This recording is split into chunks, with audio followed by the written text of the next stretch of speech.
Dhaka college আয়োজিত online ক্লাসে আমি প্রফেসর হুসনিয়ারা খাতুন। উপস্থিত শিক্ষার্থীরা, আশা করি সুস্থ আছো, ভালো আছো, স্বাস্থ্যবিধি মেনে ঘরে অবস্থান করছো, নিজেরা নিরাপদে আসছো এবং অন্যকে নিরাপদে থাকার জন্য সহযোগিতা করছো। আমি তোমাদের গত ক্লাসে শুরু করেছিলাম মাইক্রোবিয়াল গ্রোথ। মাইক্রোবিয়াল গ্রোথের ক্ষেত্রে আমরা গ্রোথ কাকে বলে, সংখ্যাগত গ্রোথ কিভাবে নির্ণয় করা যায়, অণুজীবের সাধারণত কয়টা উপায়ে অণুজীবের সংখ্যাগত গ্রোথ হয়ে থাকে। তারপরে বলেছিলাম গ্রোথ বা বৃদ্ধির বিভিন্ন স্টেজ বা ফেজ সমূহ। ফেজের ক্ষেত্রে আমরা লগ ফেজের বা সংখ্যাগত দশার বিভিন্ন স্টেজ নিয়ে আমি কথা বলেছি। আজ আমি তোমাদের মাইক্রোবিয়াল গ্রোথেরই একটা অংশ, যে গ্রোথ বা সংখ্যাগত গ্রোথ বা সংখ্যায় বৃদ্ধি। আমরা ব্যাকটেরিয়ার সংখ্যা বৃদ্ধি নিয়ে আলোচনা করেছিলাম। সেখানে তোমাদের সংখ্যা বৃদ্ধির ক্ষেত্রে বিভিন্ন বংশধর, জেনারেশন, এক জেনারেশন থেকে আরেক জেনারেশনে যাওয়ার জন্য, বিভিন্ন অর্গানিজমের জন্য বিভিন্ন সময় অতিবাহিত করে বা সময় প্রয়োজন হয়। আমরা গত ক্লাসে ইকোলাই এর ক্ষেত্রে দেখিয়েছিলাম বিভিন্ন স্টেজগুলো। সংখ্যা বৃদ্ধির ক্ষেত্রে যেমন বলেছিলাম যে ভাইরাসের ক্ষেত্রে সংখ্যা বৃদ্ধি অন্যরকম, ব্যাকটেরিয়ার ক্ষেত্রে অন্যরকম, ইস্ট এবং ছত্রাকের ক্ষেত্রে অন্যরকম। যেমন এদের সময় বিভিন্ন অর্গানিজমের জন্য একটা জেনারেশন থেকে আরেকটা জেনারেশনে যাওয়ার জন্য বিভিন্ন সময় ভ্যারি করে বা বেশিরভাগ, এবং একই যেমন ব্যাকটেরিয়ার বিভিন্ন স্পেসিসের ক্ষেত্রেও কি করি বিভিন্ন ধরনের সময় লাগে। কারো কোনো স্পেসিসের ক্ষেত্রে লাগে ধরো 1 ঘন্টা, 2 ঘন্টা, 6 ঘন্টা। ব্যাকটেরিয়ার ক্ষেত্রে সাধারণত 3 ঘন্টা অ্যাসিড করে না। আর ইকোলার ক্ষেত্রে আমরা বলেছিলাম 15 মিনিট থেকে 20 মিনিট সময় লাগে। একটা ব্যাকটেরিয়া থেকে দুটো ব্যাকটেরিয়া যে ওরা যে বিভাজন প্রক্রিয়ার সংখ্যা বৃদ্ধি করে সময়ের প্রয়োজন হয়। তাহলে F1 জেনারেশনে জিরো সংখ্যা থেকে বা জিরো সময় থেকে 15 থেকে 20 মিনিট পরে একটা ব্যাকটেরিয়া বা ইকোলাই 20 মিনিট পরে যে সংখ্যাগুলি দুটো তৈরি হয়, তার সময় দরকার পড়ে কত? 20 মিনিট। থেকে 20 মিনিট, আমি 20 মিনিট কাউন্ট করছি, 20 মিনিট সময় লাগে। এই যে সময়, তাহলে 2 থেকে 4টা, 4টা থেকে 8টা, 8টা থেকে 16টা, এইরকম সময় যে অতিবাহিত করে কয়েকটা বংশধর অতিবাহিত কতটা সময় দরকার হয়। আমি শুধু ইকোলার ক্ষেত্রে অন্য স্পেসিস অথবা অন্য ব্যাকটেরিয়ার ক্ষেত্রে কয়টা বংশধর এবং কতটা সময় অতিবাহিত করে এই সময় এক জেনারেশন থেকে আরেকটা জেনারেশনে অবনীত হতে বা যেতে যে সময় দরকার পড়ে, একে বলা হয় জেনারেশন টাইম। আমরা আজকে জেনারেশন টাইম পড়ব। Generation time, generation time. ব্যাকটেরিয়ার ক্ষেত্রে আমরা বলেছি যে ব্যাকটেরিয়া কি করে একটা ব্যাকটেরিয়া থেকে দুটো, একটা থেকে দুটো থেকে 4টা। তাহলে যদি এখানে সেই যে ব্যাকটেরিয়া আমরা নিয়ে কাজ করব বা ব্যাকটেরিয়ার জেনারেশন টাইম কাউন্ট করবো, জেনারেশন টাইমটা তো বুঝতে পেরেছো? তার মানে একটা ব্যাকটেরিয়া থেকে যখন একটা ব্যাকটেরিয়া তৈরি হলো, এইখানে যে সময়টা লাগলো একে বলা হয় জেনারেশন টাইম। তাহলে 2 থেকে 3টা, 3টা থেকে 4টা, আবার 4টা থেকে তাহলে ফার্স্ট জেনারেশন তাহলে এখানে হলো সেকেন্ড জেনারেশন, এখান থেকে থার্ড জেনারেশন, তার প্রত্যেকটা জেনারেশনকে তাহলে আমরা এটিকে বলবো জেনারেশন, বংশধর, একটা বংশধর, একটা বংশধর, ধর কতগুলো বংশধর, এতটা নির্দিষ্ট সময়ের ভিতরে কতটা বংশ সংখ্যা বৃদ্ধি করলো, এটাকে বলা হয় বংশগতির হার। আমরা পরবর্তীতে হার নির্ণয় করবো, আগে আমরা জেনারেশনটা। তাহলে ব্যাকটেরিয়ার ক্ষেত্রে ব্যাকটেরিয়া একটা থেকে ইকোয়ালের ক্ষেত্রে আমরা একটা থেকে দুটো, দুটো থেকে তিনটা, এইভাবে যদি ব্যাকটেরিয়া দেখাতে বলি তাহলে কি করতে হয় যে এদের সংখ্যা যদি 1 ধরা হয়, এক ধরা হয়, একটা সংখ্যা দিয়ে আমরা যদি কাউন্ট করি তাহলে ব্যাকটেরিয়া কি সাধারণত যদি পরিমিত খাবার বা পুষ্টি উপাদান, মিডিয়াতে পুষ্টি উপাদান সাপ্লাই দেওয়া হয়, যদি ব্যাকটেরিয়ার মৃত্যু না হয়, তাহলে এই সংখ্যাগুলো এইভাবেই তারা সংখ্যা বৃদ্ধি করবে এবং একটা নির্দিষ্ট সময় পর তারা সংজ্ঞা করবে, আর একটা নির্দিষ্ট সময় পর একটা জেনারেশন কাউন্ট হবে। তাহলে আমরা যদি ধরি একটা ব্যাকটেরিয়া, তাকে একটা থেকে কত হলো দুটো, দুটো থেকে চারটা, চারটা থেকে আটটা, সরি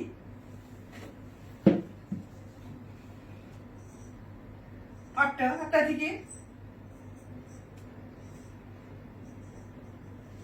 ইত্যাদি, তারপরে 2n, n সংখ্যা বংশধর, মানে 1 বংশধর, 2, 3, 4, 5, 6, 7, এভাবে এইটাকে n কি কতটা হয়েছে সেটা আমরা জানা নাই, এটাকে বংশধর। তাহলে n হলো বংশধর সংখ্যা আমরা জানি।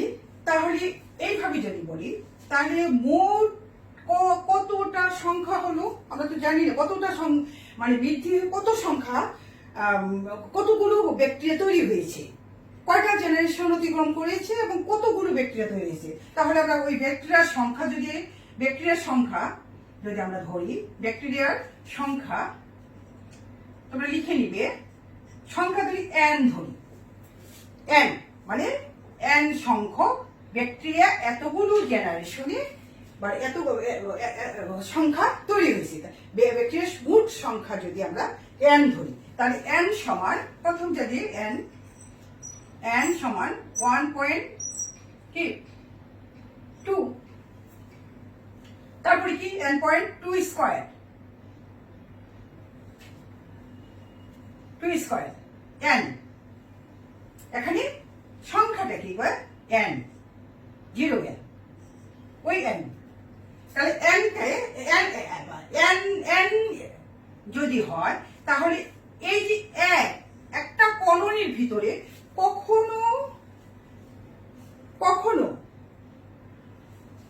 2n, কখনো একটা ব্যাকটেরিয়া থাকে না, অজস্র ব্যাকটেরিয়া থাকে, একটা ব্যাকটেরিয়া কখনো কলোনি তৈরি করে না।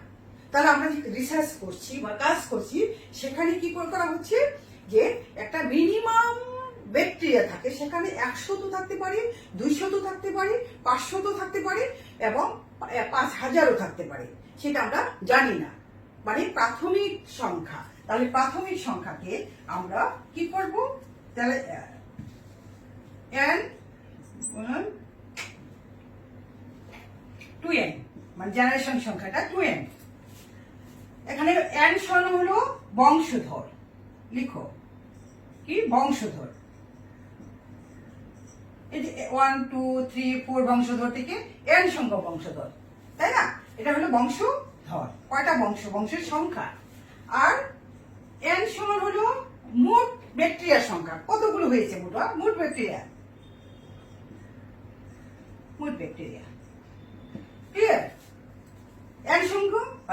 এখন কথা হলো যে এটা আমরা যদি 1 করে কাউন্ট করি, 1 নম্বর সমীকরণ কাউন্ট করি, প্রথমে লিখে নাও 1 নম্বর। তাহলে আমি কি বলেছি যে একটা ব্যাকটেরিয়া দিয়ে, মানে একটা কলোনি থেকে একটা ব্যাকটেরিয়া থাকে না, আমরা জানি না কতগুলো ব্যাকটেরিয়া থাকে, বলেছি যে 100 থাকতে পারে, 200 থাকতে পারে, 300 থাকতে পারে, তাহলে আমরা ব্যাকটেরিয়ার সংখ্যা জানি না। তাহলে ব্যাকটেরিয়ার সংখ্যা যদি না জানি আমরা প্রাথমিক, তাহলে n0 সমান প্রাথমিক ব্যাকটেরিয়ার সংখ্যা। প্রথম প্রাথমিক ব্যাকটেরিয়া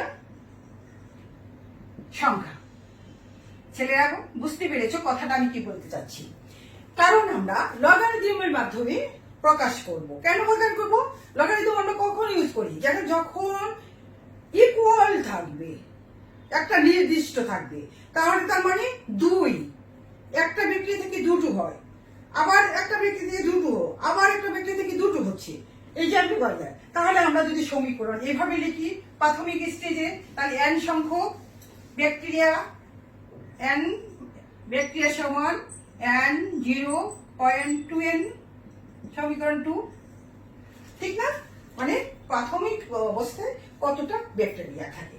এখন যদি আমরা লগারিদমের সাহায্যে প্রকাশ করতে চাই, log 10 দিয়ে যদি উভয় পক্ষকে লিখে রাখো, তোমরা লিখো, আমি লিখবো না, তোমরা লিখো log এই পাশে এবং log 10 দিয়ে উভয় পক্ষকে যদি আমরা গুণ করি, তাহলে কি হবে?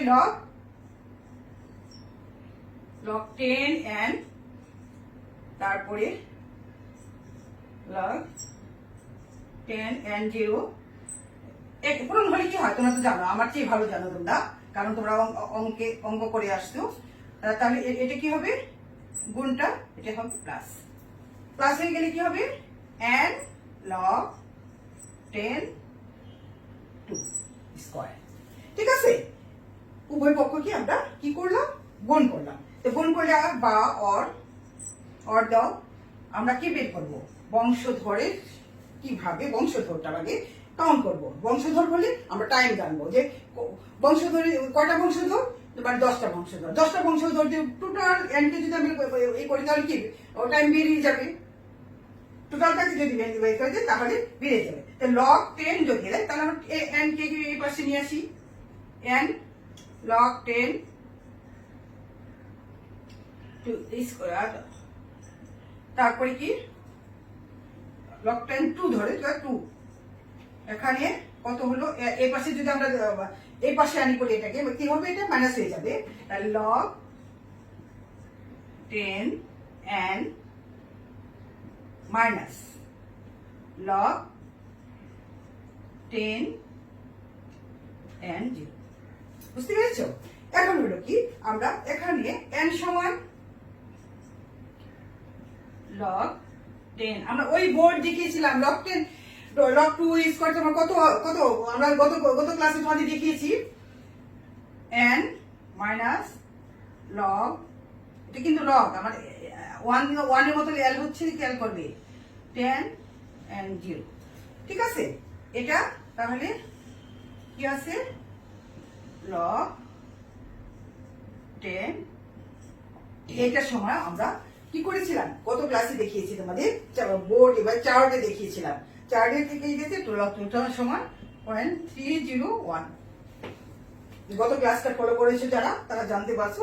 তাহলে আমরা মান বসাই, log 2 এর এটার মান বসাই দিই, মান বসাও, আমি আর নিচে যাবো না, মান বসাও। মান বসালে কি হয় দেখো, যে log 2 এর এটার মান বসালাম কত? 0.301। আবার অর দাও, অর দিয়ে n সমান কত? তোমরা এটা লেখার পরে পরেরটা লিখো। পরেরটা কি হবে? পরেরটা এটাকে যদি 0.31 log 10 n minus log 10 n 0 হয়, তাহলে কি হয়? এটা হলে কি হবে? 3.3 log 10 n minus log 10, তার মানে n সমান এত। আমরা যদি n আগে বলেছিলাম বংশধরটা জানা থাকলে, এখন হলো জেনারেশন, একই নির্দিষ্ট অবস্থায় নির্দিষ্ট সময়ের ভিতরে, আগেই বলেছি যদি নির্দিষ্টভাবে সংখ্যা বৃদ্ধি হতে থাকে, এইভাবে যদি সংখ্যা বৃদ্ধি হতে থাকে তাহলে কি হবে? সময়টা নির্দিষ্ট থাকবে। তাহলে n সমান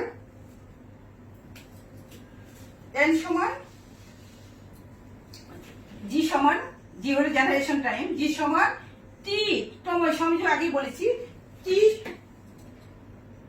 বাই এন কি আমরা তোমরা দেখতে পাচ্ছ না, আমি উপরে সেখানে আমি লিখে লেখা হয়েছে কিনা লিখে শেষ করো, আমি উপরে চলে যাচ্ছি। তাহলে কি হবে, জি জি সমান টি বাই এন, এন সমান কত আমরা বের করেছি, কত টি 3.3 log 10 n minus log 10 n 0। আমরা যদি সংখ্যা ঠিকভাবে জানতে জেনারেশন টাইম অনাশিতা, এটা পরীক্ষায় তোমাদের আসে, প্রায় পরীক্ষায় আসবে যে জেনারেশন টাইম কি অঙ্কের সাহায্যে ব্যাখ্যা করো, অঙ্কের মাধ্যমে ব্যাখ্যা, ভেরি ভেরি ইম্পর্টেন্ট, এটা তোমরা লক করবে, দেখে নিবে ছেলেরা। এই জন্য বলেছিলাম যে একটা ক্লাসের সঙ্গে আরেকটা ক্লাস কিন্তু রিলেটেড, তখন তোমরা বলতে পারো এই জিনিসটা তোমাদের লগারিদমিক বার থেকে কিন্তু জানো, আমি গত ক্লাসে চার্টে দেখিয়ে দিয়েছিলাম। এখন দেখো এইটা হলো জেনারেশন টাইম। এখন হলো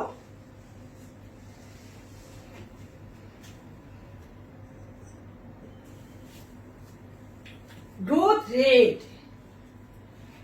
গ্রোথের হার নির্ণয়। গ্রোথ রেটটা কিভাবে গ্রোথ মানে হার নির্ণয় করতে গেলে আমরা একটা নির্দিষ্ট সময়ের ভিতরে বেঁধে দেওয়া হয়। সাধারণত বাধাটা কোথায়, 100, 1 ঘন্টা, এরকম 10 এরকম। তাহলে মাইক্রোবিয়াল গ্রোথের ক্ষেত্রে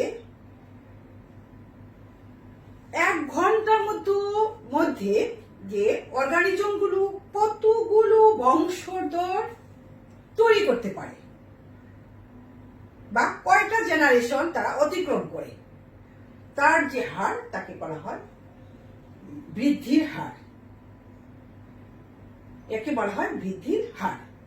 তাহলে বৃদ্ধির হার বলতে কি বোঝাচ্ছি, যে 1 ঘন্টার মধ্যে কয়টা বংশধর বা কয় জেনারেশন অতিক্রম করেছে, কয়বার করেছে, আমি যে একদিকে দিয়ে কয়টা জেনারেশন তারা অতিক্রম করেছে। কোনোটা একটা করতে পারে, কোনো একটা অর্গানিজম বা ব্যাকটেরিয়া 2টো করতে পারে, কোনোটা 3টা করতে পারে, ইকলাই কয়টা করতে পারে 5টা, যেহেতু ওর রেট হলো 20 মিনিট, তাহলে ইকলাই করতে পারে 5টা, তাহলে ওর রেট কত হাই, তাহলে আমরা জানতে পারি। তাহলে ইকলাই টানতে তা রেট কেটে আমরা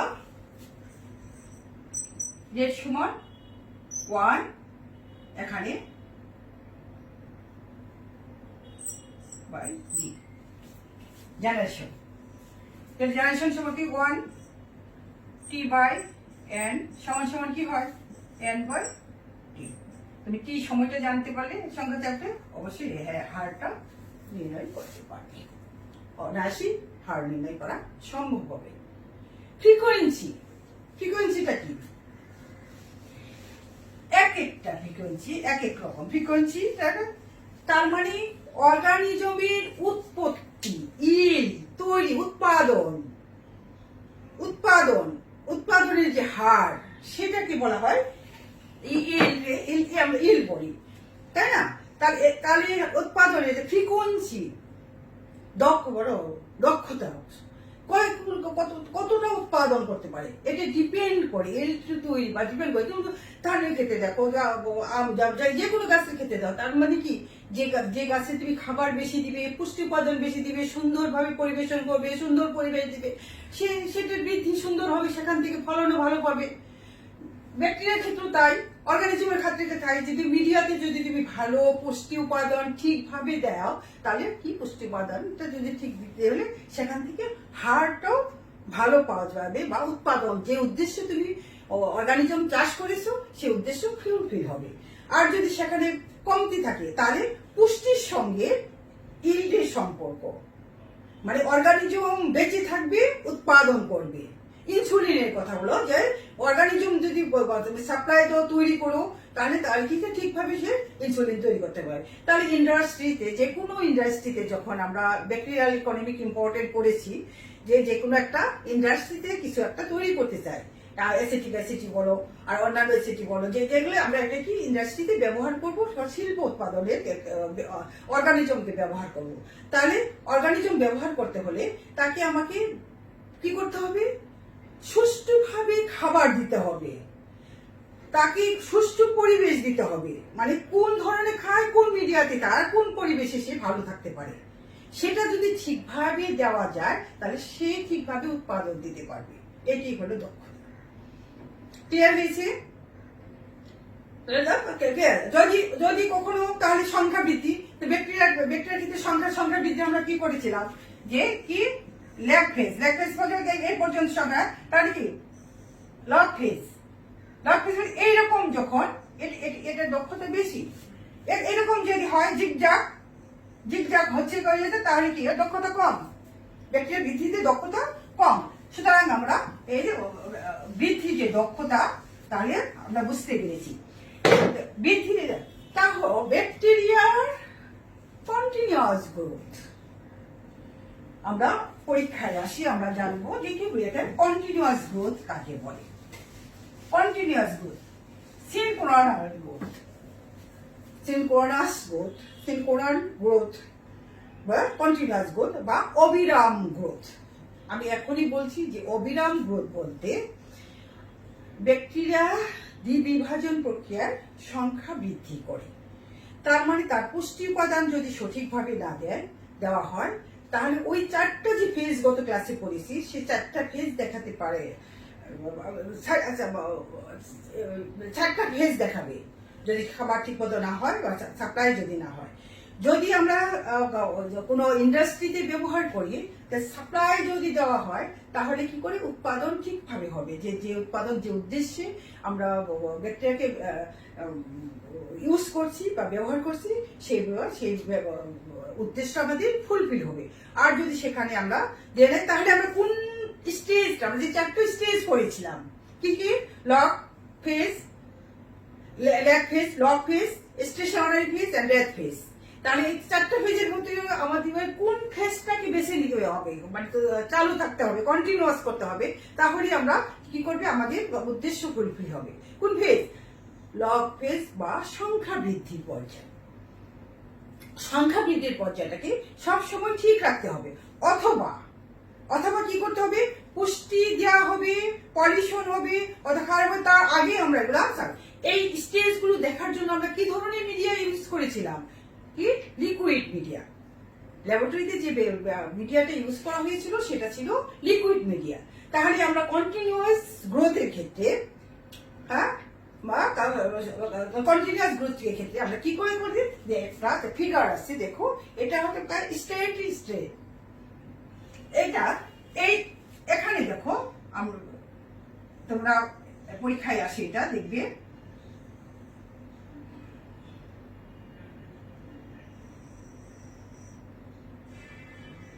তাহলে কন্টিনিউয়াস রাখতে হলে আমাদের কি করতে হবে, দেখো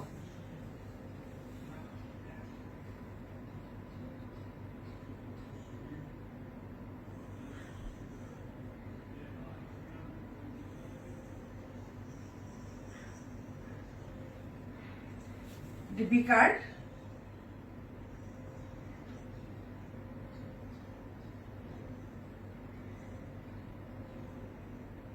বিকারে কক্ষে দিয়ে বায়ুরোধ করতে হবে, এবং বায়ু ছাঁকনি কেন, যেন অন্য কোনো যে অর্গানিজমটা আমরা নেব, সেই অর্গানিজমটা ছাড়া যেন অন্য কোনো অর্গানিজম যে সেখানে কন্টামিনেশন না হয়, এই জন্য বায়ু ছাঁকনি। এটা বায়ুকে বের করে দেওয়া, বায়ু ছাঁকনি একটা। তারপরে আমাদের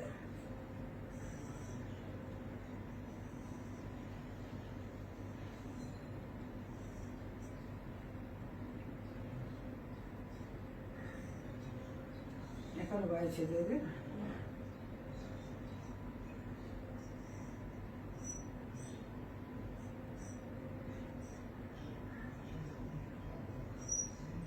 তোমার সুন্দর করে আঁকবে।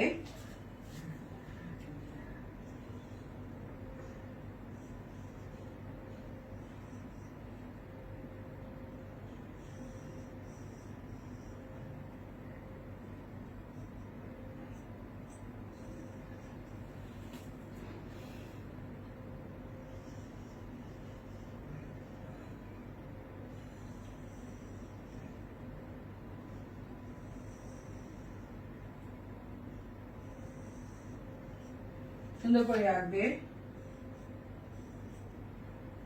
এখানেও বায়ুরোধক আছে।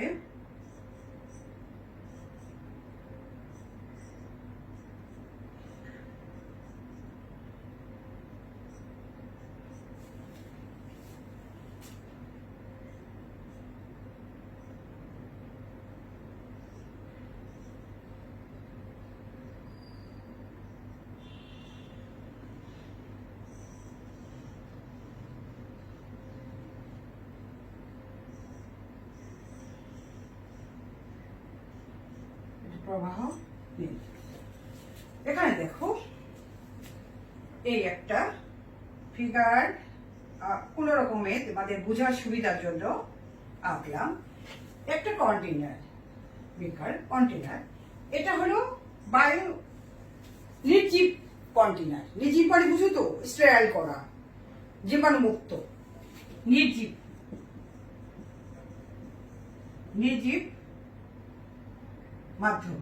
এখানে যে মিডিয়াম, মিডিয়াম মানে মিডিয়াম যে তৈরি করে, মিডিয়াম তা হলো নির্জীব মাধ্যম। নির্জীব মাধ্যম, মাধ্যম মানে মিডিয়া, মানে লিকুইড মিডিয়া এখানে তৈরি করা হয়েছে। এটা হলো বায়ু শাকনি।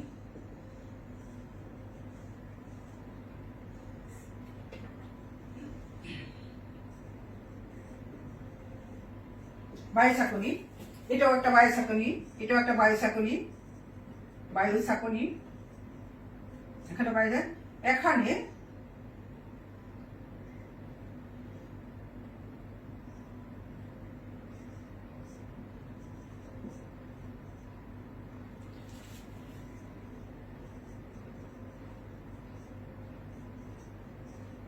প্রবেশ পথ। কিভাবে হবে? ইন্ডোক্লামি প্রবেশ পথ।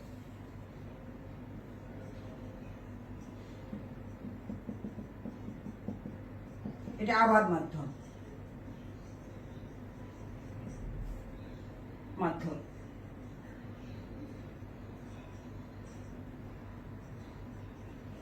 এটা হলো চুম্বকের মাধ্যমে আলোড়ন সৃষ্টি করা। সবসময় মানে মিডিয়ার, লিকুইড মিডিয়ামে যাবে যাতে আলোড়ন সৃষ্টি করতে না হলে ওখানে অক্সিজেন হবে না, বায়ু বের হয়ে যাবে, বিশুদ্ধ বায়ু বের হয়ে যাবে না। এই জন্য এটাকে চুম্বকীয় আলোড়ন।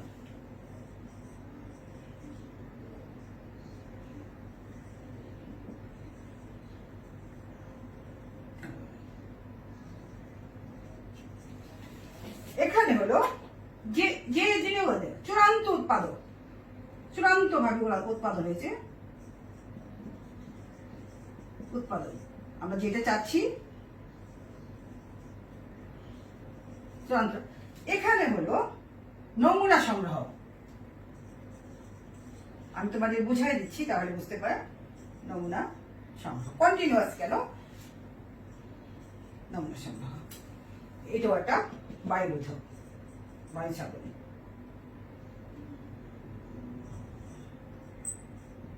বায়ু শাকনি লিখবে, বায়ু শাকনি। এটা হলো প্রবাহ নিয়ন্ত্রণ। মিডিয়াম যে সরসর করে যাবে তা তো হবে না, যতটুকু দরকার ততটুকু প্রবেশ যেন করতে পারে সেটা কন্ট্রোল করে। প্রবাহ নিয়ন্ত্রণ।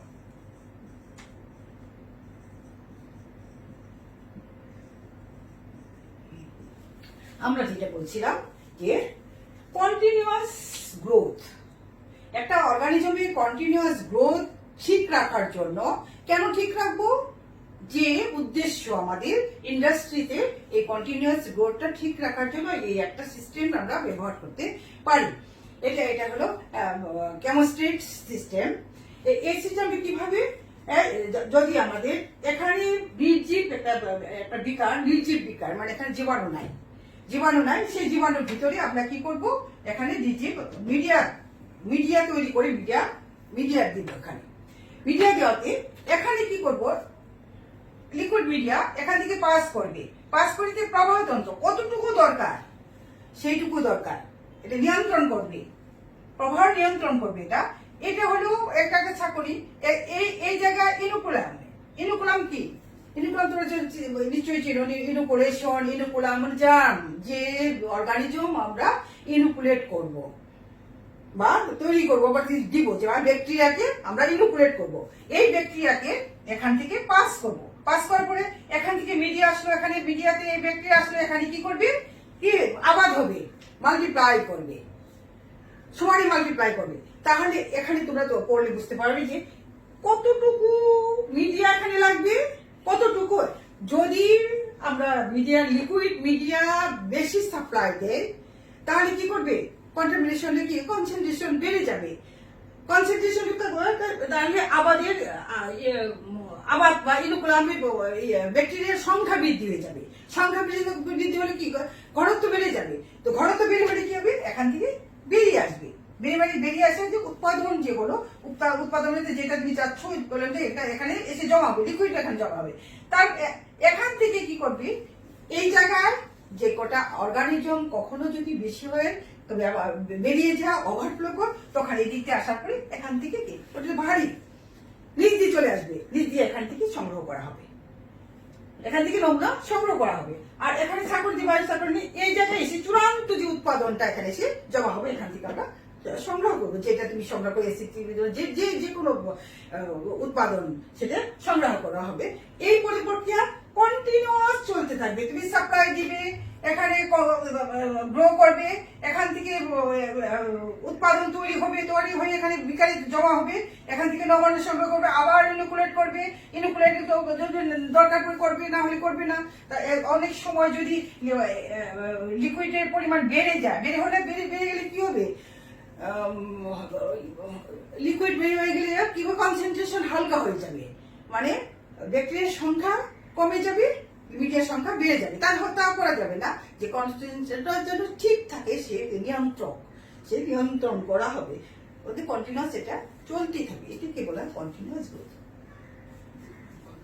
এটা হলে কন্টিনিউয়াস গ্রোথ। তাহলে এই কন্টিনিউয়াস গ্রোথটা কোথায় করা হয়, সাধারণত ইন্ডাস্ট্রিতে, যেখানে উৎপাদন করা হয় অর্গানিজমকে ব্যবহার করে। এটি হলো সিনক্রোনাল গ্রোথ। এটা হলো কি, যে অনেকগুলো কোনো একটা ব্যাকটেরিয়া বা অর্গানিজম ওই গ্রোথ স্টেজ বা বংশধরের সংখ্যা,